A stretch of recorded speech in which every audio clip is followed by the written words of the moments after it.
얼마 전 저희 교회에서 돈업 비즈니스를 하시는 한 성도님이 이제 사업을 정리하시게 되시면서요, 따님 가정과 함께 크루즈 여행을 계획하셨습니다. 그동안 바쁘게 일하면서 제대로 여행도 해볼 수 없었고, 특별히 자녀들과 함께 여행할 기회가 많지 않았기 때문에 기대를 가지시고 오랜만에 딸, 사위, 손주, 손녀하고 함께 휴스턴에서 출발하는 크루즈 여행을 예약하시고 또 준비하시고 가셨습니다. 저에게 목사님 오래간만에 여행을 가는데 한 주일 빠질 것 같다고 목사님에게 인사를 하고 떠나셨어요. 근데 여행을 떠나신 분이 이틀 만에 저에게 문자가 오셨어요. 어떻게 된 일인가 봤더니 결국 배를 타지 못하셨다라고 이야기를 하시더라고요. 배를 타려고 갈 때 여권과 영주권을 가져가야 되는데 이분이 영주권 신청할 때 받았던 워크퍼밋이 영주권이라고 생각하고 가져가셨다가 배 시간이 다 됐는데 영주권이 없다는 것들을 알고 결국 노력을 했지만 승선 거절을 당하고 못 타시게 되신 거예요. 따님 가정 식구들 모두가 안 탄다고 그러는 것을 잘 달래면서 미안하다고 얘기하고 겨우 배에 태웠는데 따님하고 손자, 손녀가 눈물을 뚝뚝 흘리면서 할머니, 할아버지가 배를 같이 타지 못한다고 막 그러면서 울면서 아이들이 발걸음을 옮기더라고 하더라고요. 얼마나 마음이 아팠는지 모르겠다고 이야기하시고 우리 저희 교회 성도님 두 분은 가까운데 휴스턴에 아는 지인 집에서 며칠 머물다가 달라스로 다시 올라갈 겁니다 라고 이야기하시더라고요. 그러면서 저에게 이렇게 이야기하셨어요. 목사님, 천국 문 앞에서 이런 일이 일어날 수 있겠구나라는 생각을 너무 많이 했습니다. 상상만 해도 끔찍한 일이지만 모든 준비를 다 마쳤다고 생각하고 내가 들어갈 수 있는 곳에 사랑하는 사람들과 함께 할 수 없다는 것, 그것이 얼마나 크고 또 가슴 아픈 일인지 이번에 정말 깊이 깨달았습니다 라는 말씀을 하시더라고요. 예약도 완벽했고 비용도 지불했고 짐도 완벽하게 꾸리고 시간 안에 잘 도착했지만 제일 중요한 것 한 가지가 되지 않았을 때 함께 할 수 없는 것, 사랑하는 사람들과 함께 할 수 없다는 것. 마지막 날 천국 문 앞에 이르렀을 때 본인이 사랑하는 누군가가 예수 그리스도를 나의 구원자여 주님으로 영접하지 못해서 함께 그곳에 들어가지 못하는 날, 미리 하나님께서 깨닫게 하시고 준비하게 하신 것 같아서 또 감사합니다 라고 얘기하시더라고요. 그 얘기를 들으니까 진짜 그렇다는 생각이 들더라고요. 우리는 그냥 이 땅에서 아무 생각 없이 살아갈 때가 참 많지만 여러분, 우리 주변에 있는 가족, 친지, 이웃들 가운데 마지막 날 천국문 앞에서 서로 눈물을 뚝뚝 흘리면서 함께 하지 못해서 너무너무 속상하다고 하는 그런 시간이 우리에게 올지도 모르죠. 예수님께서 이 땅에서 인간들에게 하신 가장 중요한 축복의 사역이 구원의 사역이셨습니다. 그죠? 그래서 예수님 인간의 몸을 입고 이 땅에 오셔서 십자가에 못 박혀 죽으시고 부활하시면서 구원의 길을 여셨습니다. 이 구원의 길을 여시기 위해서 예수님께서 이 땅에서 또한 3년간 공생의 사역하시면서 하셨던 주요 사역이 복음을 전파하시고 말씀을 가르치시고 병든 자와 귀신 들린 자를 치유하시는 일들을 하셨습니다. 전파하고 가르치고 치유하시는 사역들. 그래서 교회가 해야 될 일도 이 세 가지 일들인 겁니다. 교회를 그리스도의 몸이라고 했고 그리스도의 몸으로 이 땅에 남겨진 교회가 부활하신 예수님, 그리고 지금 하늘 보좌 우편에 앉아 계신 예수님이 이 땅에서 하셨던 일들을 감당해야 되는 거예요. 교회는 복음을 전파해야 되고 말씀을 잘 가르쳐야 됩니다. 우리가 교회에서 성경 공부를 배우는 이유도 누군가에게 또 성경 공부를 잘 가르치기 위해서, 그리고 교회 안에 서로 기도하고 사랑을 나누며 영혼과 육신과 삶이 회복되는 은혜들이 있어야 되는 것이죠. 여러분, 이게 그냥 하늘이 교회가 해야 될 일인데, 이 교회라고 할 때 교회는 목사님이 해야 되는 일 혹은 조직이 해야 되는 일을 넘어 교회의 몸된 지체 여러분 한 사람 한 사람이 하셔야 되는 일들이에요. 이 땅 가운데 내가 예수님을 믿었으면 내가 예수님을 믿으며 이 땅에서 해야 될 일들이 복음을 전하는 일입니다. 그리고 하나님의 말씀을 잘 배우고 가르쳐야 되는 일들을 하셔야 돼요. 뿐만 아니라 나를 만난 사람들이 나를 통해 삶이 회복되고 관계가 회복되고 영혼이 회복되는 은혜를 경험해야 됩니다. 여러분, 그게 우리가 교회로 이 땅에 지금 함께 하고 있는 이유예요. 이걸 모르면 여러분 교회 오셔가지고 예수님 자랑해야 되는데 내 자랑만 하다 갈 수 있어요. 여러분, 이걸 모르면 세상의 지식과 지혜를 막 이야기해. 이렇게 해야지 장사 잘하고 이렇게 해야지 애들 교육 잘 시키고, 그것보다 여러분 우리가 배우고 전해야 될 것 하나님의 말씀인 줄 믿습니다. 예. 여러분 또한 오늘 나를 만난 사람들이, 교회 안에서 나를 통해 목장 식구들이, 내 주변에 있는 사람들이 회복되고 치유받아야 돼요. 멀쩡히 교회 오신 분들이 여러분 만나고 상처받으면 될까요? 안 될까요? 그럼 안 되는 거예요. 우리가 그리스도의 몸인데, 그리스도의 몸으로서 복음을 전파하고 말씀을 전하고 사람들을 치유하고 회복시키시는 일이 우리가 해야 될 일이죠.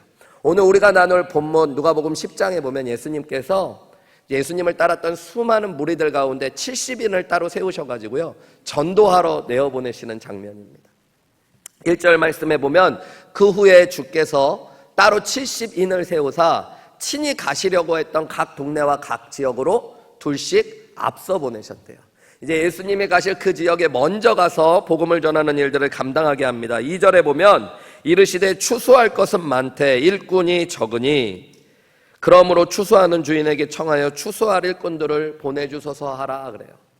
추수할 것이 많은데 추수할 일꾼들이 적다. 예수님께서 전도를 보내시면서 왜 농사 얘기를 하셨을까요? 이건 농사 추수하는 얘기가 아니라 전도가 마치 추수하는 것과 같다라는 걸 말씀해 주시고, 전도하는 사람의 입장에서는 여러분 전도가 뭐와 같냐면 추수할 곡식들을 추수하는 일이 되어진다는 거예요. 씨를 뿌리는 일도 아니고, 왜 작물을 자라게 하는 일도 아니고 추수하는 일이라고 하셨을까요? 여러분 영혼을 전도하고 구원한다는 건 내가 하는 일이 아니에요. 하나님께서 하신 일들을 내가 통로가 되어 감당하는 겁니다.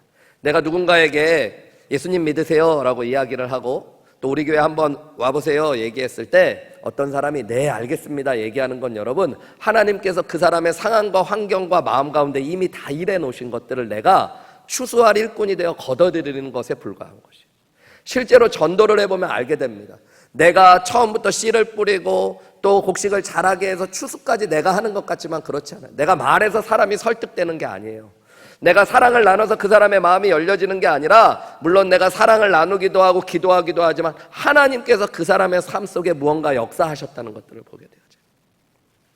진짜로 전도해 보면 안 믿을 것 같은 사람이 네 하고 예수님을 믿겠다고 하는 사람도 있고요, 믿을 것 같은 사람이 또 안 믿게 되는 역사. 결국에 복음 전하는 건 내가 이 곡식을 잊게 하는 게 아니라 여러분 추수하는 일이라는 걸 기억하십니다. 아직 추수할 때가 안 됐으면 어떻게 하면 돼요? 좀 기다리면 되는 것이고, 하나님께서 추수할 때가 된 곡식을 만나게 하시면 추수해서 걷어들이면 되는 겁니다. 한국에서 예전에 유명했던 고구마 전도왕이라고 하는 김기동 목사님이 계세요. 지금은 저희 침례교단에서 LA 쪽에서 목회를 하시는데요, 이분이 목사님이 되기 전에 전도를 정말 많이 하셨는데 이분의 전도법은 어떻게 보면 간단한 거죠. 고구마를 삶을 때 어떻게 해요? 여러분 고구마가 익었나 안 익었나 보려면 어떻게 해요? 젓가락으로 찔러보죠, 그죠? 그래서 쑥 들어가는 고구마는 익은 거니까 꺼내서 취하면 되고, 아니면 젓가락을 쑤셨는데 안 들어가면 어떻게 해요? 어떻게 하면 돼요, 여러분? 가만 내비두면 돼요, 여러분. 언제까지? 들어갈 때까지, 익을 때까지. 그래서 이분은 나가서 사람들을 만날 때마다 항상 누구를 만나든지 예수님 믿으세요? 하고 물어요. 어떤 분은 예수의 옛자는 왜 꺼내냐고, 나는 예수님 믿기도 싫다고 그러면은 생고구마구나 이렇게 생각하고 그냥 기다리고, 예수님 믿음 참 좋습니다 하고 지나가고, 나중에 언젠가 때가 되었을 때 그 사람이 예수님에 대해서 좀 더 이야기해 주시면 안 돼요? 저 좀 교회 데려가 주시면 안 돼요? 그럴 때까지 기다려요. 근데 그런 분들이 있을까요, 여러분? 얘기를 하면 좀 교회 가고 싶은데 좀 더 얘기해 주시면 안 돼요? 저 좀 교회 데려가 주시면 안 돼요? 이런 사람들이 여러분 있습니다, 생각보다. 지난주에도 우리 예수영전 모임을 했는데 한 자매님이 저희 교회를 처음 와서 예수영전 모임을 오셨어요. 예수영전 모임에 처음 오신 거예요, 교회 자체를. 모시고 온 분이 저희 교회 분인데 어떻게 서로 잘 아시냐 내가 물어봤더니 두 분이 다 서로 잘 모른대요. 어떻게 모시고 왔나 봤더니 우리 교회 성도님이 세탁소를 하시는데 그 세탁소에 오시는 최근에 오셨던 손님, 그런데 우리가 몇 주 전부터 한 영혼을 품고 기도하기로 했잖아요. 기도하는데 그분이 보이더래요. 그래서 그분에게 그냥 우리 교회에 예수영전 모임이라는 모임이 있는데 한번 같이 가보시지 않겠냐. 그랬더니 그분이 가보고 싶다고 그러더래요. 한평생 교회도 다녀본 분이 아닌데, 성당만 몇 번 다녀본 분인데 밥까지 준다고 그러니까 Why not? 그러시대. 내가 왜 안 갈 이유가 도대체 뭐가 있어? 여러분 이해가 안 되죠. 예. 근데 여러분 하나님이 하신 일들을 추수하는 과정 같은 거.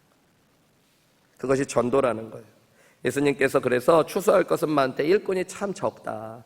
그래서 주인에게 청하여 추수할 일꾼들을 보내달라고 기도하라고 말씀하셨어요. 또 3절에 보면 예수님께서 이렇게 말씀하셨어요. 갈지어다 내가 너희를 보냄이 어린 양을 이리 가운데 보낸 것 같아요.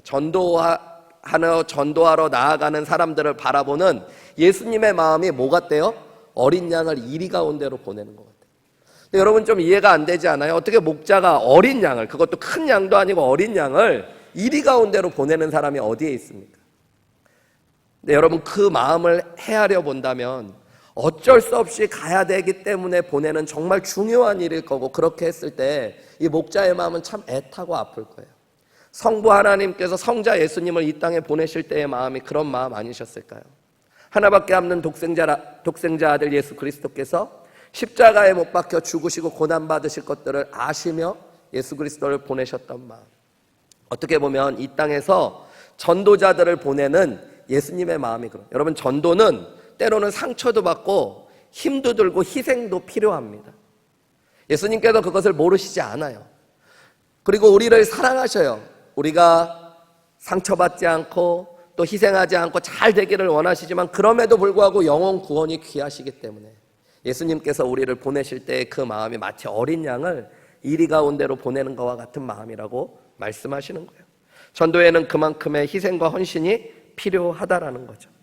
그러면서 예수님이 70인을 보내면서 전도하러 가는 70인에게 중요한 권면 3가지를 오늘 본문에 보면 달아서 보내주고 계시는 것들을 볼 수 있어요. 그래서 오늘 저와 여러분이 예수님께서 이 70인의 전도자들을 보내면서 주셨던 권면 3가지를 함께 살펴보기 원하고요.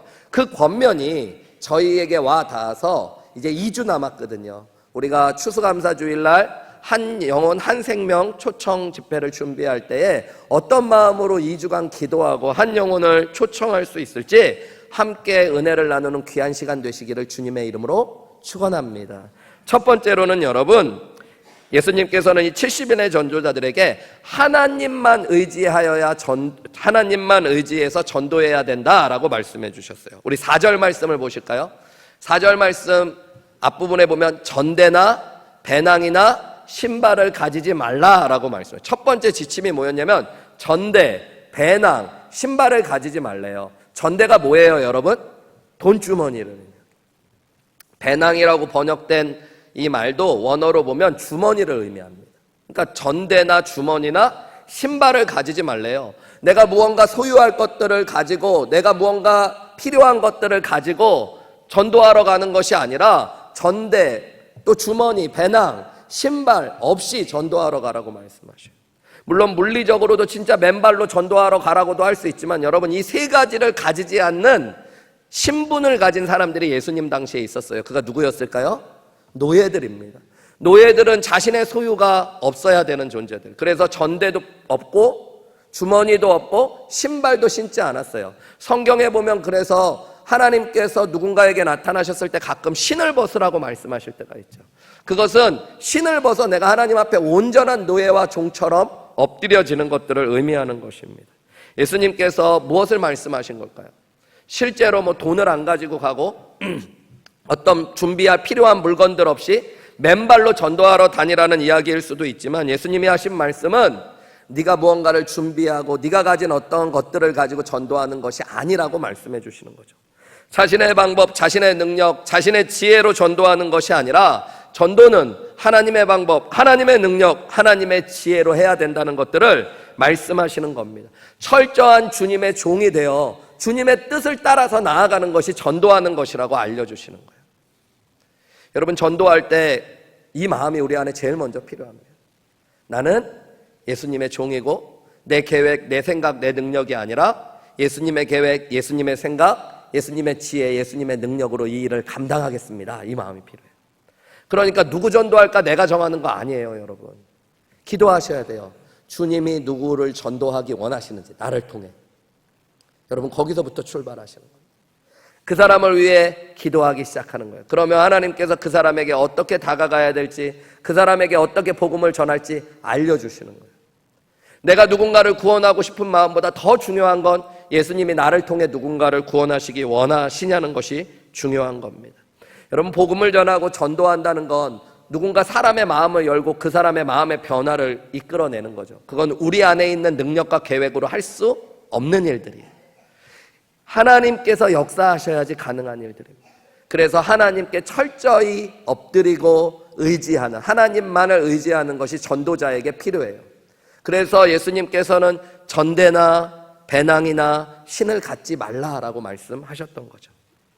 사복음서에 보면 모든 복음서의 마지막에 예수님이 죽으시고 부활하신 뒤에 승천하시기 바로 일보 직전에 제자들, 예수님의 사람들에게 남겨놓았던 명령이 다 기록되어 있는데 똑같습니다. 어구는 다르지만 복음을 전하고 제자 삼으라는 것들, 그것이 교회와 그리스도인들에게 주어진 가장 중요한 명령입니다. 그런데 사도행전으로 넘어오면 이 똑같은 명령에 전제가 있었다는 것들을 알려주고 있어요. 예수님을 전하고 증인이 되는 삶 앞에 있어야 되는 것이 있는데, 그게 뭐냐면 오직 성령이 너희에게 임하시면 너희가 권능을 받고 예루살렘과 유대와 사마리아와 땅끝까지 이르러 내 증인이 돼. 뭐 하면요, 여러분? 오직 성령이 너희에게 임하시고. 그래서 예수님은 지상 명령을 주시고 나서 나가라고 하지 않고 기다리라고 하셨어요. 약속하신 성령을 받을 때까지. 여러분, 이것이 무엇을 의미합니까? 여러분, 복음을 전하고 사람을 구원하는 일은 내 열심, 내 노력, 내 지혜, 내 능력으로 가능한 일이 아니라 하나님께서 내 안에서 역사하실 때 가능하다는 것을 철저히 의지하실 필요가 있어요. 성령께서 나와 함께 하시고 지혜를 주시고 능력을 주실 때만 감당할 수 있는 일이죠. 그리고 또한 하나님의 미련한 것이 사람의 지혜로움보다 지혜롭고 하나님의 연약한 것이 사람의 강함보다 강하다는 것들을 믿으실 수 있어야 됩니다. 내가 하면 잘할 것 같죠? 근데 그렇지 않아요. 희한하게 실제로 전도해 보면 막 인간적인 꾀를 짜가지고 어떤 남편을 전도하기 원하면 그분의 아내하고 저하고 막 온갖 꾀를 써가지고 작전을 해서 막 노력을 해서 하면 될 때도 있지만 잘 안 될 때가 훨씬 더 많아요. 근데 하나님만 의지해서 나아가면 여러분, 복음이 전하여지고 예수님을 믿게 되는 역사가 있어요. 제가 대학생 때 CCC에서 훈련을 좀 받은 적이 있다라고 여러 번 말씀드린 적이 있을 겁니다. 제가 이제 대학생 때 CCC를 할 때는 거지순례라는 전도 여행이 항상 있었어요. 여름 수양회 일주일이 끝나고 나면 그 다음 주간에 거지순례 신청한 사람들을 모아서 한 12명 정도씩 팀을 만들어서 지도를 주고 어느 지역을 일주일 동안 전도하라고 합니다. 근데 이름이 거지순례인 이유가 오늘 이 누가복음 10장 4절의 말씀처럼 모든 소유를 다 가져가요. 옷도 돈도 다 가져가고 아무것도 의지하지 않고 그저 복음 전해야 될 지역과 외웠던 사형리, 머릿속에 담겨있는 사형리만을 가지고 일주일 동안 복음을 전하는 거예요. 먹을 것도 없습니다. 돈도 없고, 그래서 누군가 먹을 걸 주면 먹고 없으면 굶고, 잘 곳도 없습니다. 누군가 비를 피하고 이슬을 피하고 잠자리를 주면 자고, 아니면 다리 밑에서, 실제로 길에서도 잠을 자는 팀도 있을 만큼 거지순례를 하는 거예요. 이 대학교 1학년 때 첫 거지순례를 신청해서 가게 되는데 제 인간적인 마음에 이런 그지 같은 게 있나라는 생각이 들더라고요. 그죠? 전도를 시키려면 돈이라도 좀 주고 시키든가, 먹을 거라도 좀 주면서 시키든가, 잘 곳이라도 알려주고 시키든가, 아무것도 없이 전도를 시키는 사람들이 어딨나. 그런데 아무것도 없으니까 여러분, 한 가지 일어나는 일들이, 하나님만 의지하게 되더라고요. 초등학교 아이들 앞에 가서 아이들에게 복음을 전할 때 돈이 있었으면 사탕이라도 샀을 거예요. 근데 아무것도 없으면 뭐 하는 줄 아세요, 여러분? 기도하기 시작합니다. 하나님, 제가 어떻게 아이들에게 나아가야 될까요? 어떻게 이 아이들에게 복음의 문을 처음 열어야 될까요? 하나님, 예비한 사람들 만나게 하시고 복음의 문을 열어주세요. 시골에 가면 제가 갔던 마을 이름은 지금 생각이 안 나는데 마라톤 황용조 선수 고향이었어요. 강원도 쪽에 있는. 그 마을에 이렇게 복음을 전하러 갔는데 할머니들이 참 많으시죠. 나이 많으신 분들. 그런 분들 찾아갈 때 제가 돈이라도 조금 있었으면 분명히 저는 엿이라도 사서 갔을 겁니다. 그죠? 그러면서 좀 이거 드셔보시라고 하고 그랬을 텐데 아무것도 할 수 없는데 그냥 제가 그진데 뭐가 있겠어요. 두들기면서 복음 전하고 그것들을 할 때 결국 제 안에 남겨지는 것들이 있는데 그게 뭐냐면 하나님만 의지하게 되더라고요. 계획도 없고 내 능력도 없고 지혜도 의지할 것이 아니라 오직 복음만 의지하고 하나님만 의지하는 것. 오늘 예수님께서 제자들에게 알려주셨던 전도의 방법이 그것이었을 거라고 생각해요. 여러분, 우리 한우리교회가 이번 후주의원 한생명 초청 집회를 준비하면서 저와 여러분이 이 예수님의 마음을 좀 가지셨으면 좋을 것 같습니다. 말로만 예수님을 주인이라고 하는 것이 아니라 주인이신 예수님이 나를 통해 어떤 한 사람을 초청하기 원하시는지 물으시고 어떻게 초청하기 원하시는지도 물으시고 순종하며 나아갈 때 내 안에 계신 성령께서 어떻게 능력으로 역사하시는지도 경험할 수 있는 귀한 은혜가 되었으면 좋겠어요. 제가 이번 전도 집회 준비하면서 저도 우리 한우리교회 좀 다른 교회들도 가끔 그런 교회들이 있으니까 좀 사람들 많이 올 수 있을 만한 행사를 준비하면 어떨까. 그래서 연예인 중에 유명한 분을 좀 강사로 세워보고 간증도 듣고 그러면 어떨까 이런 고민도 했어요. 여의도 침례교회에서 사역할 때 교회에 연예인들도 꽤 있었기 때문에 그중에 알만한 사람 교회에서 한번 초청하고 해보면 어떨까 그런 생각도 했었어요. 근데 하나님께서 내게 주셨던 마음이 인간적인 생각과 프로그램들을 내려놓고 먼저 기도하라고 말씀하신 거예요. 여러분이 프로그램인 거죠. 여러분 안에 하나님 앞에 의지하며 엎드려서 기도할 때 하나님이 누구를 찾게 하시는지 누구를 보게 하시는지 보면서 나아가는 것들. 저는 3년 전에 한우리교회 담임 목사로 오고 지금 3년 동안 달라스에서 주로 했던 일이 담임 목회죠, 당연히. 그래서 제가 아는 사람들의 대부분은 한우리교회 성도님들이에요. 우리 교회 아닌 분들 아는 분들은 이 지역 목사님들. 예수님 누구에게 전해야 될지 모르겠더라고요. 제 안에 타협하고 싶은 마음도 있었어요. 그래서 담임 목사가 안 한다고는 할 수 없으니까 이 지역에 내가 전도하고 초청할 만한 사람 내가 아는 사람 거의 없으니까 처갓집이나 우리 친지들 중에 한국에 계신 분 중에 예수 안 믿는 사람 정해놓고 내가 초청은 못하지만 한 달 동안 기도는 하자. 그럼 우리 교인들한테 내가 초청은 못했지만 기도는 했습니다. 이렇게 반이라도 해서 타협을 해보려고 하는데 첫날 기도하는데 하나님 앞에 그 첫날부터 하나님께서 제 마음을 깨시더라고요. 네가 네 마음대로 네 생각대로 네 계획대로가 아니라 내가 원하는 사람 찾고 기도하고 구하면 안 되겠니? 그래서 하나님 저 이 지역에 초청할 만한 예수 안 믿는 사람 정말 잘 모릅니다. 그러고 기도하는데요. 하나님이 몇 분 되지도 않아서 제 안에 한 사람 떠오르게 해주시더라고요.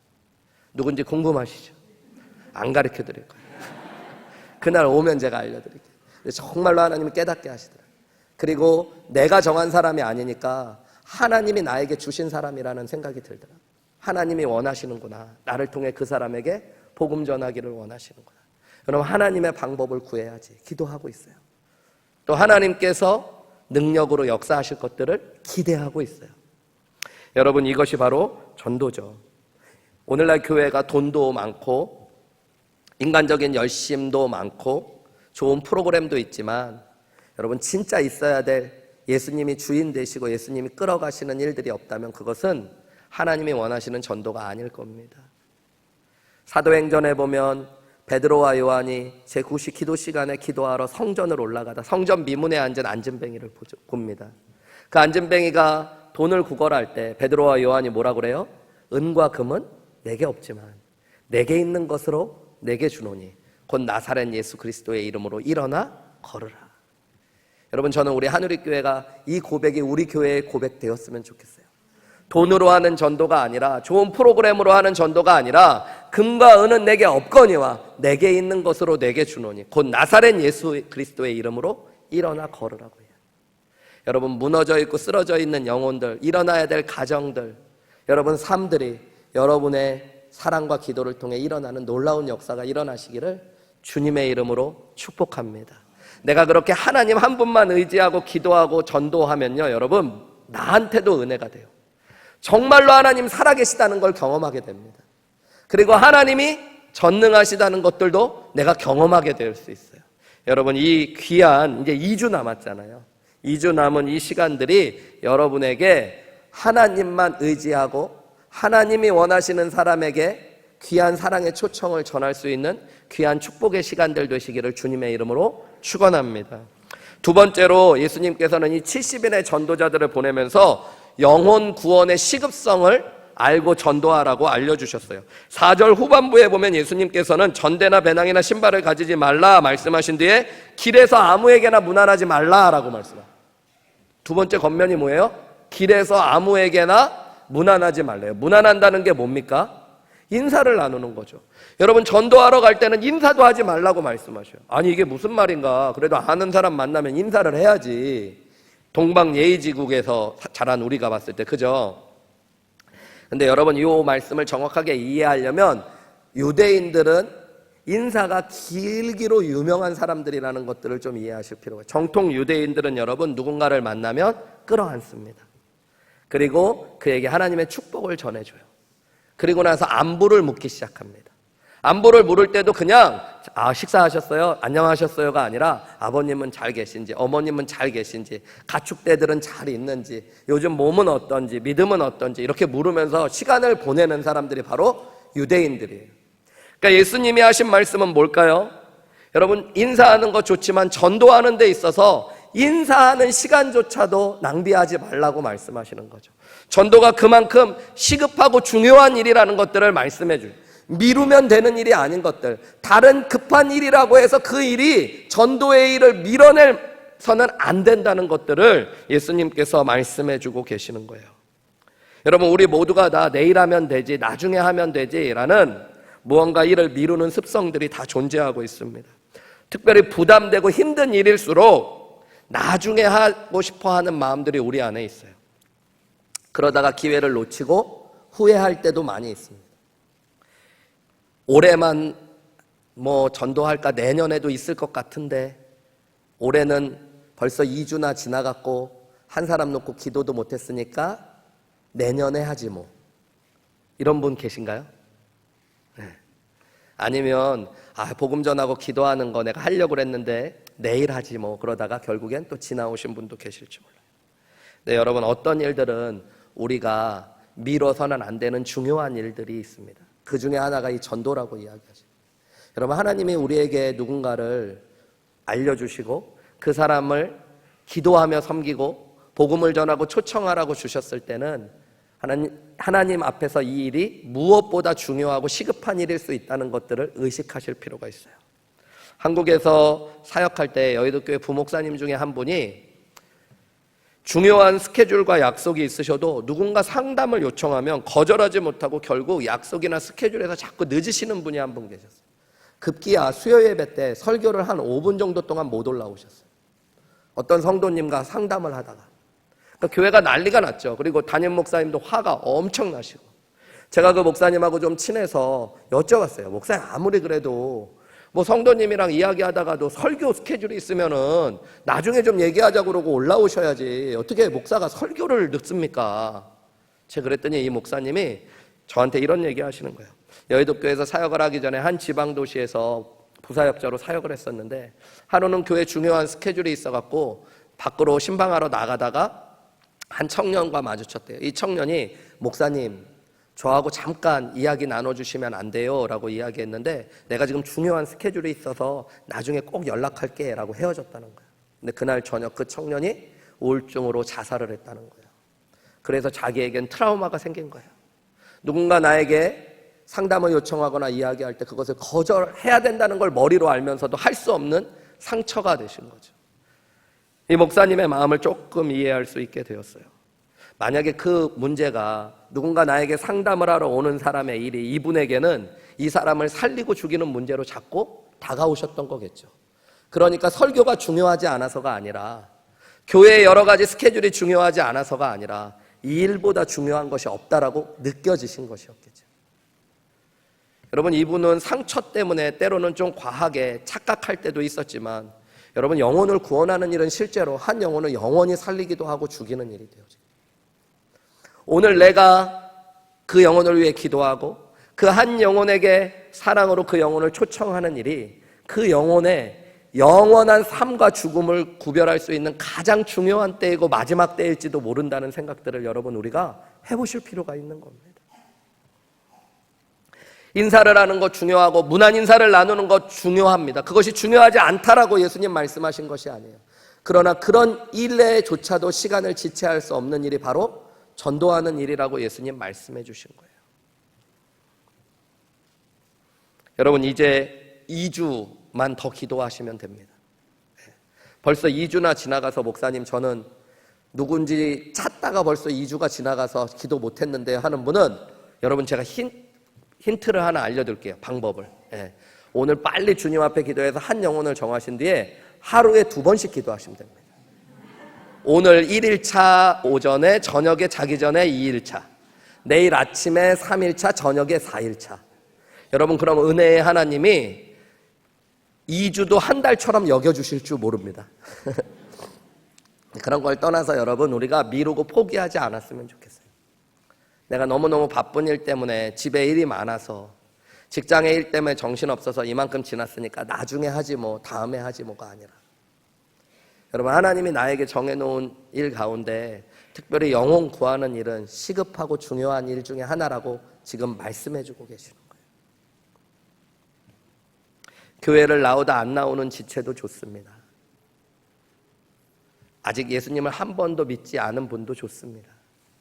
하나님께서 여러분을 통해서 마음을 주는 그 한 사람, 이 한 달 동안 예수님이 꼭 기도하라고 하시고 사랑을 전하라고 하시는 분이라면 하나님께서 맡기신 일들을 긴급하고 시급하고 중요하다라고 생각하고 충성하시고 순종하실 수 있는 저와 여러분들이 되시기를 주님의 이름으로 축원합니다. 마지막 3번째로 예수님은 올바른 태도로 전도해야 된다라고 알려주고 계세요. 5절과 6절 말씀 우리 소리내서 한번 같이 읽어볼까요?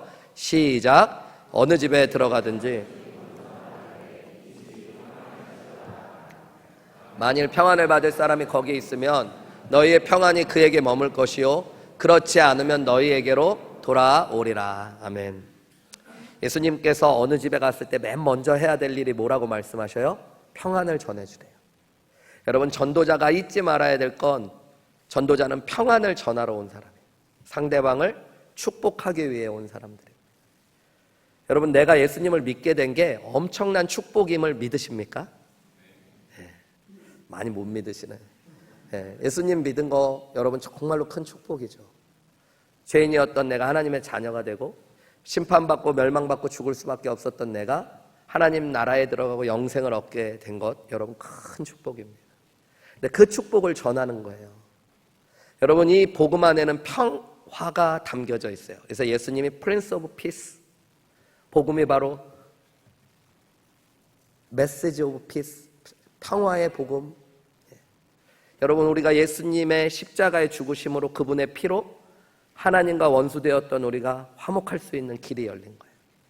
그리고 나를 사랑할 수 있는 길, 나와 평화를 누릴 수 있는 길이 열리고 사람들과도 평화를 누릴 수 있는 길들이 열린 겁니다. 이 구원의 온전한 비밀 중에 하나가 평안이에요. 그래서 유대인들은 이 구원의 완성을 노래하며 샬롬이라고 인사했던 거예요. 샬롬이라고, 하나님 안에 있는 완전한 평안. 여러분, 이 평안을 우리가 이미 구원받아서 누리고 우리가 누군가에게 전도할 때는 평안을 전하고 축복을 전하는 사람으로 나아가는 거예요. 그걸 잊으시면 안 돼요. 그래서 예수님은 무엇보다 먼저 평안을 전하고 축복하는 메시지를 전해야 된다고 그랬어요. 전도하다 보면 여러분 열받을 일이 있을까요? 없을까요? 전도해보면 있습니다. 제가 여의도교회에 있을 때 23명 부목사님들 중에 막내 목사였어요. 그래서 전도사님들을 데리고 금요일마다 2시간씩 노방전도하는 그 리더였는데, 노방전도하러 여의도역에 가서 전도지를 나눠주면서 예수님 믿으세요 이렇게 얘기하면 한 노숙자 아저씨가 술 취해갖고 아침 10시인데도 옆에 앉아갖고 계속 뭐라 그러는 거예요. 매일같이. 가만히 생각해보니까 원래 그 아저씨가 그 자리에 계시는 분인데 제가 왔던 것 같아요. 근데 그때는 제가 왜 이 아저씨는 내 옆에 와서 맨날 이럴까? 저는 일주일에 한 번 오는 사람이고 그분은 아마 거기가 집이었어요. 근데 옆에서 맨날 옆에서 술 취하신 사람들이 깐죽거리는 거 있죠. 예수님 믿으세요? 믿긴 뭘 믿어? 나를 믿어라, 나를 믿어라. 막 그러고 그러시는 거예요. 근데 어느 날은 날씨도 더운데 옆에서 그러는데 화가 얼마나 치서. 겉으로는 아닌데 속으로, 제가 죄송하지만 그땐 성화가 덜 돼가지고 아저씨는 꼭 지옥 가셨으면 좋겠다. 네. 잘 사셨으면 좋겠다. 뜨끈뜨끈한 곳에서 평생 막 이런 생각이 막 들고. 그러니까 복음은 전하고 있는데 이분한테 온통 신경이 쓰여가지고. 근데 가만히 생각하면 그때에도 저는 사실은 평안을 전하고 축복을 전해야 되는 사람. 그죠? 그분에게도 예수님의 사랑과 평안을 나눴어야 되는데 나는 그것을 일로만 생각하니까 전도지 주는 게 전도가 아니잖아요. 교회에 우리 한번 올래요? 라고 얘기하는 것 여러분 귀한 거지만 그것이 전도의 전부가 아니잖아요. 우리가 그 일을 통해 뭘 전해야 되는 사람이에요? 평안과 축복을 전해야 되는 사람. 우리의 태도가 어때야 되는 줄 아시겠죠? 여러분 평안을 전하는 사람, 축복을 전하는 사람의 모습이 우리의 모습이어야 되는 거죠. 예수님이 요한복음 14장 27절에 이렇게 말씀하셨죠. 평안을 너희에게 끼치노니 곧 나의 평안을 너희에게 주노라. 내가 너희에게 주는 것은 세상이 주는 것 같지 아니하리니 너희는 마음에 근심도 하지 말고 두려워. 예수님께서 이 땅에서 우리에게 생명을 주시지만 그 구원의 비밀 가운데 하나가 평안을 주시는 겁니다. 하나님의 평안을 우리에게 전해주신 거예요. 그리고 우리가 예수님을 믿음으로 그 평안이 이미 우리 안에 있다라고 말씀하셔요, 여러분. 그리고 그 평안을 우리도 전하는 사람이 되어주는 겁니다. 여러분 복음을 전할 때 항상 내가 평화의 메신저로 왔다는 것들을 기억하시면서 평화와 축복을 나누실 수 있는 저와 여러분들이 되시기를 주님의 이름으로 축원합니다. 더 감사한 건 여러분 6절에 보면 만일 평안을 받을 사람이 거기에 있으면 너희의 평안이 그에게 머물 것이지만 그렇지 않으면 그것이 너희에게 올 거래요. 여러분 우리가 평안과 축복을 누군가에게 전하는데 그 사람이 그것을 받을만 하면 그것이 그 사람의 것이 되지만 그렇지 않으면 도로 우리에게 온대. 이게 무엇을 의미할까요? 여러분 때로는 우리가 거절당하고 상처받을 때 그런 우리에게 여전히 변함없는 평안과 축복을 하나님께서 채워주시겠다고 약속하고 계시는 거예요. 여러분 내가 복음 전할 때 때로는 거절당하고 힘들고 실패한 것처럼 느껴질지 모르지만 그때도 하나님께서 갚아주신다고 말씀해요. 하늘의 평안으로, 하늘의 축복으로. 이제 복음 전하는 거 이렇게 생각하다 보니까 그런 생각이 나더라고요. 대학생 때 생각이 많이 나더라고요. 순수해서 그랬는지 그때는 특별히 제가 CCC에서 훈련받을 때 구호 같은 것들도 많이 외쳤는데 그때 구호를 얼마나 많이 외쳤는데 지금도 뭐 20몇 년이 지났는데 잊혀지지가 않아요. 그 구호를 외치면서 막 눈물을 흘렸었어요. 민족의 가슴마다 피 묻은 그리스도를 심어 이 땅에 푸르고 푸른 그리스도의 계절이 오게 하자. 누가? 내가. 누가? 내가. 누가? 내가. 이거를 수없이 외치는데 저는 막 그때 눈물을 엄청 흘렸어요. 남북한에 있는 모든 한민족의 가슴마다 피 묻은 그리스도를 심어 이 땅에 정말 푸르고 푸른 그리스도의 계절이 나를 통해 왔으면 좋겠다. 내가 이 일을 감당했으면 좋겠다. 근데 그 열정이 요즘 좀 사그러들었다가 요즘 우리 호주의원 한생명 전도집회를 준비하면서 제 마음 안에 막 다시 들어요. 그래서 요즘에 기도하고 나면 저 혼자 외쳐요. DFW 지역의 한인들 가슴마다 피 묻은 그리스도를 심어 이 땅에 푸르고 푸른 그리스도의 계절이 오게 하자. 나 혼자 누가? 내가. 누가? 내가. 누가? 내가. 나만 하니까 또 구경하고 계시고 뻘쭘하시죠. 우리 다 같이 한번 같이 해봅시다, 여러분. 진짜 한번 큰 소리로. 한 번에 해야지 한 번에 끝나는 거 아시죠, 여러분? 서로 이런 건 두세 번 하면 이상하니까 제가 시작하면 DFW 지역의 한인들 가슴마다 피 묻은 그리스도를 심어 이 땅에 푸르고 푸른 그리스도의 계절이 오게 하자. 여기까지는 쉼표 있게 맞춰서 가시는 거예요. 그리고 멈추시면 제가 누가? 그러면 내가. 네가 안 되는 거예요. 내가. 하실 수 있으시겠어요? 한번 우리 같이 해봐요. 꿈을 꾸면서 자, 시작. DFW 지역의 한인들 가슴마다 피 묻은 그리스도를 심어 이 땅에 푸르고 푸른 그리스도의 계절이 오게 하자. 누가? 누가? 누가? 여러분 역시 훌륭하셔. 우리 박수 한번. 서로 잘했다고. 여러분 이민 생활 참 힘들고 어려운 거 잘 알고 있습니다. 바쁘고 어려운 삶들 사시는 거 알아요. 그래서 좌우도 돌아볼 시간 없이 한 주간을 보내시는 분들도 많이 있다는 거 압니다. 근데 여러분 우리가 그래도 잊지 말아야 될 건 하나님이 우리 교회를 통해서, 저와 여러분을 통해서 가지신 소망이 있습니다. 그냥 나 혼자 예수 믿고 마음의 평안과 기쁨을 얻으며 살아가는 것이 아니라 하나님께서는 이 땅에 잃어버린 한 영혼을 찾는 일에 하늘의교회가, 저와 여러분이 쓰임 받기를 원하시고, 우리를 통해 피 묻은 그리스도가 이 지역에 있는 한인들의 가슴에 새겨져서 이 땅도 그리스도의 푸르고 푸른 계절이 오게 하는 것들, 하나님께서 꿈꾸시는 일인 줄 믿습니다. 카터 대통령이 쓴 글 중에 Why not the best라고 하는 글이 있습니다. 왜 나는 최선을 다하지 못했는가. 짧은 간증과 같은 글인데요, 이 카터 대통령이 자신이 다녔던 교회에서 10년 동안 매년 전도 집회에 참석하셨다고 그래요. 근데 이 교회는 해마다 전도 집회를 할 때 한 달 동안에 다른 걸 하는 게 아니라 한 사람이 14가정씩을 전도, 복음을 전하는 일들을 해야 되는 거예요. 나름 카터 대통령이 대통령 되기 훨씬 전에 10년 동안 140가정에게 자신이 복음을 전했다는 것이 뿌듯함과 자부심이었대요. 아, 나는 바쁜 와중에도 그래도 매년 전도 대회에 참여해서 14가정씩 10년 동안 140가정의 복음을 전했고, 그 가정 중에 꽤 많은 가정이 예수님을 믿게 됐다는 게 자기의 자부심이었다는 거예요. 전도하지 않는 사람들 보면 깔보기도 하고, 그러다가 1966년 주지사에 출마를 하시게 돼요. 그리고 3개월 동안 자기를 뽑아달라고 사람들을 엄청 많이 만나고 다녔는데요, 3개월 동안 자기가 만나고 다닌 사람들의 숫자를 헤아렸더니 30만 명이 넘었다고 해요. 그리고 그가 주지사에 당첨됩니다. 그러면서 그분이 양심의 가책을 느끼고 이렇게 고백했어요.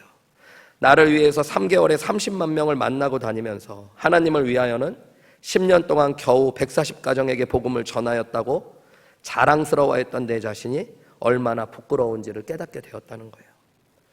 세상적인 목표를 달성하기 위해서는 모든 정성을 쏟아내고 돈과 시간을 쏟아붓고 관심을 기울이면서도 하나님이 찾으시고 하나님이 애타게 부르시는 잃어버린 한 영혼을 구원하는 데는 아무 관심도 없었던 자기를 보게 된 거죠.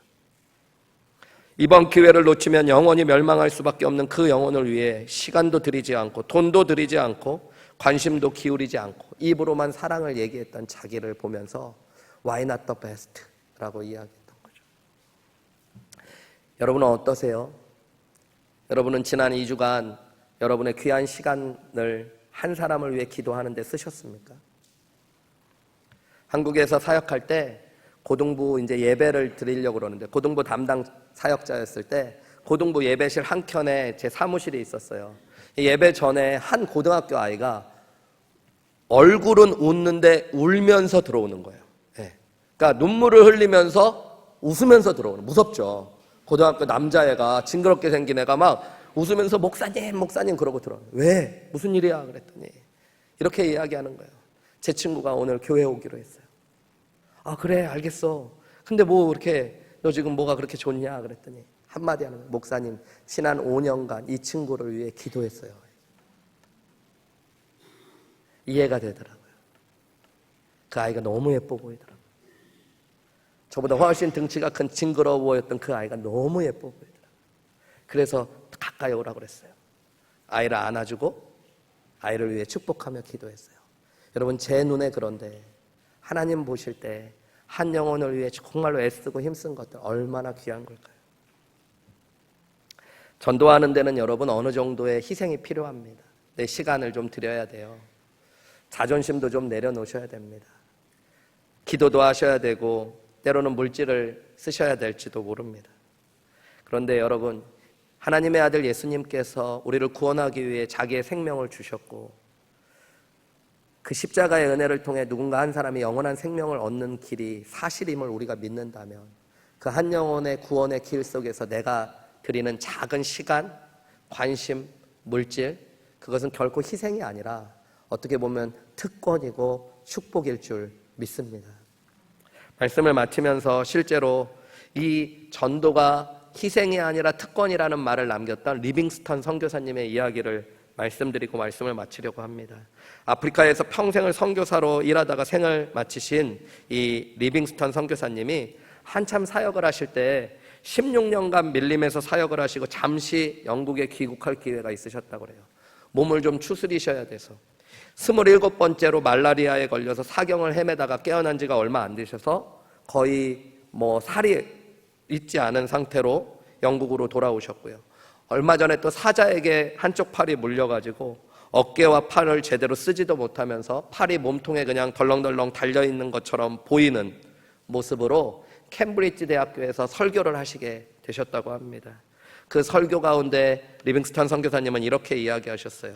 나는 하나님께서 아프리카에 들어가 그곳에 있는 영혼들에게 복음을 전하게 하신 일, 그들을 위해서 나를 불러주셨다는 것에 대해 즐거워하지 않은 날이 하루도 없었습니다.